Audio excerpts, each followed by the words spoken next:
Hey Y11, I'm just going to talk you through the section B for your Romeo and Juliet exam. So you will already have had a little bit of a think about section A, and what you will have for section A is an extract based question where you will analyse the extract and how it presents character or theme within that extract. You'll spend about 25 minutes on that and it's worth 20 marks. Have a look at the other video if you're not sure on how to approach section A. For section B, this is where you are asked to talk about the rest of the play. You'll have to talk about the theme or the character that you've been given across the whole of the play, looking at multiple key moments. You will need to talk about this for about 25 minutes and it is worth 20 marks in the exam. And you'll want to spend about 5 minutes or so checking at the end as well. So this question really is just testing you on your comprehensive knowledge of the play, essentially. And that could be about character or it could be about theme. This is what it will look like in the exam. So it will be set out with A and B, and it will ask you specifically about the whole play. So for example here, in this extract, Juliet talks about taking revenge on Tybalt's murderer. What it will do is it will outline what the extract's about. It will say in this extract, followed by what is happening within that extract. And then it will give you your kind of keyword or your big idea or your theme. And then it will say, explain the importance of that big idea. So in this case, revenge, elsewhere in the play. It will also give you some thinking points. Do use these because they are there for you as hints for things that you can include within your answer. So it says here, in your answer, you must consider where revenge is shown, how revenge affects those involved, and you should refer to the context of the play in your answer. That keyword context is so significant for this part. It's not so important for section A. Section B, you really need to be thinking about why Shakespeare has written this in the way that he has. What are the big ideas? What are the messages that Shakespeare may be trying to convey? Here we have another example. I thought I'd give you a couple of these first of all. So this one, in this extract, the Montague and Capulet servants are fighting. Explain the importance of conflict elsewhere in the play. In your answer, you must consider where conflict is shown and how conflict affects those involved. So those are my 2 bullet points on this question on conflict. And you should refer to the context of the play in your answer. So as you can see there, it's the same structure for this question. It will just be based on character or more likely to be a theme. So now that you've got that kind of in mind, is that this is going to be a thematic question based on the whole of the play and that you need to have that comprehensive knowledge. What you'll want to do in terms of your revision is you want to be thinking about what are the big ideas within a text, what are the themes. A big idea is just what kind of sort of topics dominate throughout the play. And I've given you some here for examples for Romeo and Juliet. So we've got conflict, love, honour, family reputation, masculinity, religion, fate, power and the patriarchy, generational divides, rebellion, youth, violence. These are some of them, and what you'll start seeing here is that many of these will overlap, and actually the big ideas kind of link together. So for example, it is honour that leads to conflict. So we've got some big idea overlap there. We've got generational divides linking to the patriarchy, for example. Lord Capulet is the way that he is because of those generational divides, because of his forceful power over his daughter. We've also got kind of youth linking with rebellion. Okay, so you'll start to see overlap with those big ideas. You could have a little bit of a think now and pause the video, and you might want to jot down what these big ideas are. And if there's any other ones that you can think of as well that I haven't thought of already, and just jot down, maybe create a little bit of a mind map of what those big ideas are. You might also want to start challenging yourself to think about why Shakespeare has incorporated those big ideas. And you may well want to pause the video and make some notes as to what Shakespeare's messages through those big ideas are. So, for example, you might have written down now masculinity, and then you might want to start thinking about what the messages about masculinity are. So, for example, masculinity is destructive and results in tragedy. So there's a potential message that you can have there from one of those themes. Okay, so now that we've had a little bit of a think about some of the key themes and big ideas within the text, the next thing to do is to have a look at the mark scheme. So obviously you know that this question is going to be out of 20 marks, and the mark scheme is broken down into levels. So in order to get kind of your higher levels, we'll look at for the sake of this, is into level 4, you're going to have that developed personal response and thorough engagement fully related to the text. So you need to have really good knowledge of the text in order to do this.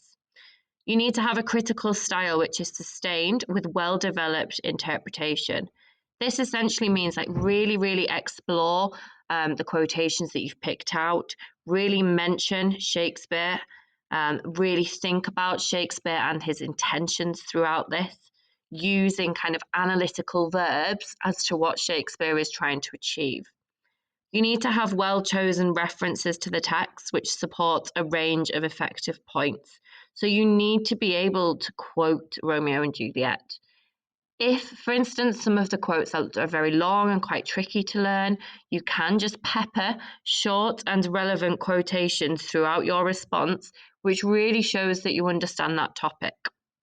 And also this final bullet point here is that keyword context, relevant context. This is linking to Elizabethan England. What was Elizabethan society like? What might Shakespeare have been trying to say about Elizabethan society? How might an Elizabethan audience member react? How might this compare to a modern audience member? Context, both Elizabethan and modern, is a nice way to think about this particular section of the question. To get into level 5, it's having that huge range of short, relevant quotations, being able to really pepper those throughout, having a really confident personal response, really having that kind of knowledge of the breadth of that text and knowing what you're talking about. So now that we've had a little bit of a look at the mark scheme and you're becoming quite aware of what that consists of, essentially you need to be thinking about these 3 things. What is Shakespeare doing? How does he do this? So what quotations does he use? And why does he do this? How does this link to Elizabethan times? How does this link to kind of Shakespeare's intentions here? So what you can do now is you can have a little bit of a think about some of the themes that we have gone over already. In terms of your revision, you want to be thinking about themes that you feel actually less knowledgeable about when you're planning responses. And you can essentially just decide what do you want to have a go at planning. And a really good way to do this is to create a table like this, or to just jot down some key moments throughout the play, which would be relevant for the particular theme that you're talking about. So, for example, you might have looked at revenge as a sort of big idea within the play. This was a past question. So you might look at this theme of revenge. I've also put up here, are there any universal truths he is teaching to all audiences? This is a really nice way to approach questions on whatever topic that you've got, and just thinking about the relevance of a text and the timelessness of a text for whatever theme that you've got. So I'll just show you a plan that I started before. It's not totally finished. I've just filled in, there's a couple of gaps that you could maybe fill in here. And I've done the what is he doing, how is he doing it, and why is he doing it structure. And the things that I've thought about then for revenge, if that was my theme, I've started thinking down here about Tybalt as an archetypal antagonist.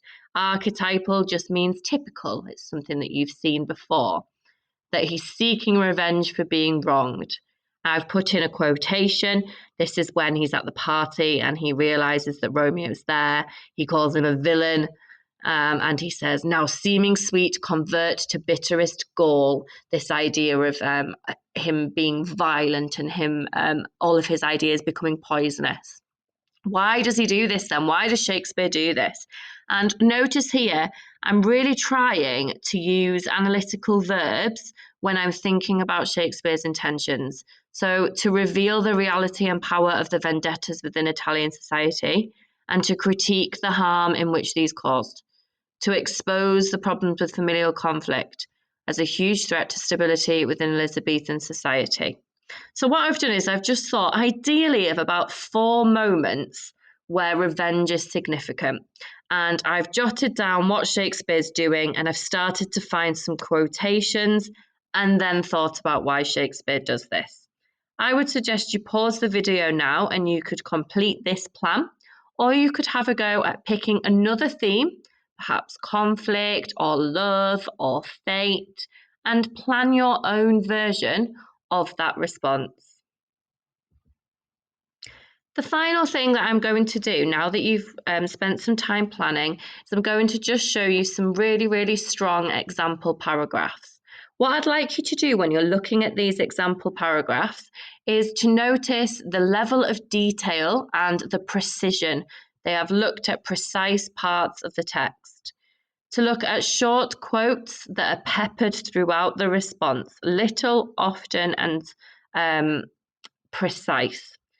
Each paragraph should link back to Shakespeare's intentions or audience members or contextual ideas. And critical verbs, notice how critical verbs are being used. It's this idea of what is Shakespeare doing in relation to the topic? How does he do it? What quotations does he use? And why does he do it? Link back to context and use these analytical verbs. If you want to come back to this slide, rewind the video once we've had a look at some example paragraphs, and then you can use this as a little bit of a success criteria for you to have a go.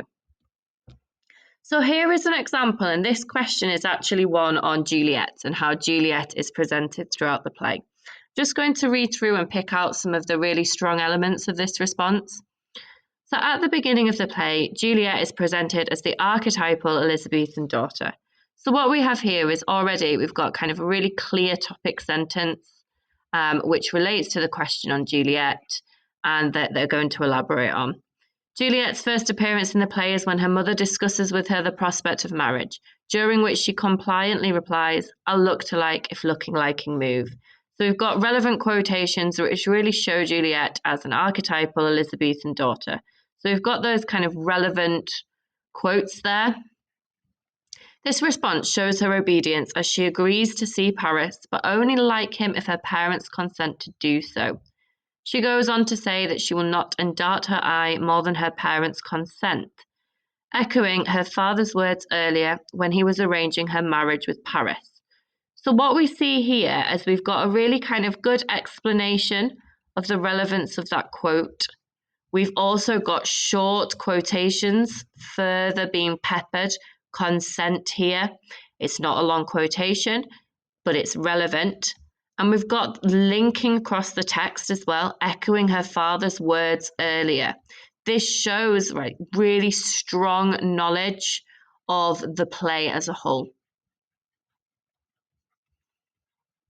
Shakespeare presents her in this way to show her innocence at the beginning of the play, which would appeal to an Elizabethan audience, as in the patriarchal society, girls would be seen as their father's property, who must marry whoever her father chooses. However, this may seem strange to a modern audience, as she does not get to choose her husband or marry for love. So what we've got here is we've got that kind of why. What is Shakespeare doing? Mention this man, okay? So intentions, a little bit of context, a little bit of audience. I think this is a little bit of an error, this would. What you want to be doing is you want to be using words like may and might, and that kind of tentative language is much stronger than would. But being able to talk about Shakespeare's intentions, the context in which it was written versus a modern context, and different audience members really, really links to that kind of why is Shakespeare doing this and what is he trying to achieve. Okay, so this is just a small section of this particular answer. What they then go on to talk about is they almost track Juliet throughout the play, how she shifts as a character, how she changes, and they really show their knowledge of her and the intricacies of her as a character throughout their response. So this is just something really, really important to be aware of. You can track a theme or you can track a character and really use that what, how, and why structure. So what now? What I would suggest that you do now, if you're revising section B, is to create some plans for a few different themes. Make sure that you've used that what, how, and why approach with key quotes where you can, and try to learn some of those key quotations for a range of themes. Sometimes it helps to draw a small picture with some key quotations. You can cover up your quotation and you can use the picture to help you to revise the quote. Practice your final sentences of the paragraphs using analytical critical verbs and linking to Elizabethan context. For example, Shakespeare may be exposing, Shakespeare is criticising, or the audience may realise and may understand. Please do spend some time creating some plans and having a go at writing up some of your responses. These two things are the best way to revise for this section of the exam. Good luck and thank you for listening.